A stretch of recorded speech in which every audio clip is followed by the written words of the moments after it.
Hello, we are Group 9, made up of Jeffrey Babbitt, who is me, Melissa Connolly, and Daisy Willard.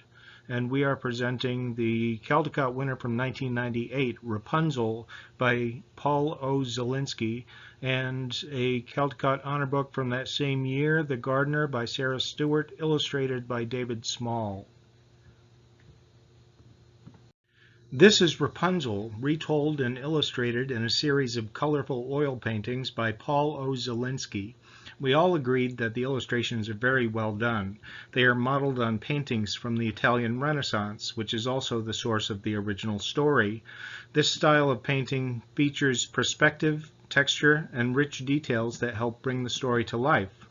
At the same time, the faces are open and very nuanced in their expressions. Zielinski's depictions of the different landscapes, from the urban setting to the forest and the wild country, set the mood for each scene. The illustrations delineate the characters in a way that extends the text. Rapunzel resembles a Madonna or Virgin Mary figure from the Renaissance tradition, while her children, in the end, resemble cherubs, often seen in Renaissance paintings. The sorceress is revealed through the illustrations to be a devoted mother figure to Rapunzel, gazing tenderly at the girl as she grows. This makes the sorceress a much more ambiguous villain than in the Grimm's version of the story. Zielinski's art may have more appeal for adults than children, as the Renaissance style includes such fine detail and feels somewhat flat and static relative to more dynamic modern cartoon styles. However, the colorful pictures and open and expressive faces of the characters may appeal to the child reader. So this is The Gardener, which is by Sarah Stewart, and the illustrations are done by David Small.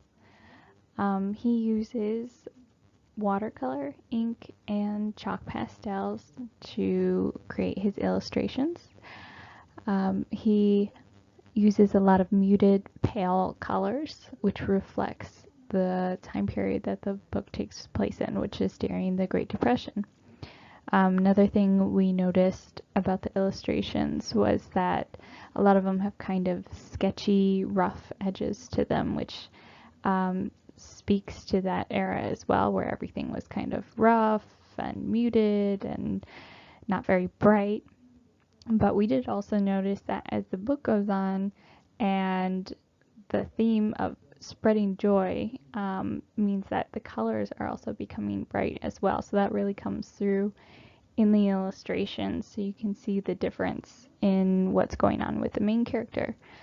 Another thing we noticed, which was unique and could help children read this book easily, is when on the page, he illustrates certain objects or people, he tends to put a white area around those objects, like almost like bringing a spotlight on key parts of the page in order to draw the reader's eye, which I think is a good way for him to get kids to pay attention to the story better.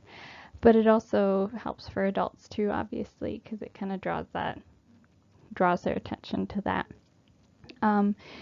Another thing we noticed is that the book is taller than the average picture book too, so this provides more space for the illustrations, as well as the fact that the illustrations really bring the setting to life, and they really capture the feelings of the main character, Lydia, who is writing the letters which make up the text of the story, but also it illustrates the feelings of the people around her.